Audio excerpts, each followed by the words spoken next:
ஆண்டவனை அடைகிறதுக்கு 4 வழி. ஒரு வழி, கடவுள் என்னுடைய அப்பா, நான் அவருக்கு பிள்ளை. இதுதான் திருஞான சம்பந்தர் சொன்ன வழி. ஆண்டவன் நமக்கு அப்பா, நம்மெல்லாம் பிள்ளைங்க. இதுக்கு பேரு சத்புத்திர மார்க்கம்னு பேரு வடமொழியில.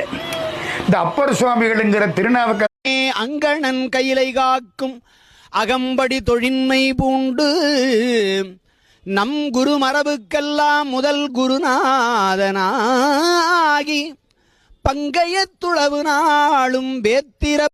உடம்பு இப்படியே இந்த உடம்போடய நம்ம இருக்க மாட்டோம்ங்க. உடம்பு விட்டே ஆகணும். இன்னைக்கு இல்ல நாளைக்கு, நாளைக்கு இல்ல நாளானைக்கு. விடுறதுக்கு போய் எதுக்குங்க இத்தனை கஷ்டம்? இதையே வச்சுக்கலாங்க, உங்களுக்கு சேஞ்சே கிடையாது அப்படின்னா எப்படியாவது புடிச்சு வச்சுக்கலாங்க. என்னைக்கு இருந்தாலும் உடத்தான் போறோம். அது எப்போ விட்டா என்ன? அப்ப இது மேல பற்று வைக்க கூடாது. இருக்கிற வரைக்கும்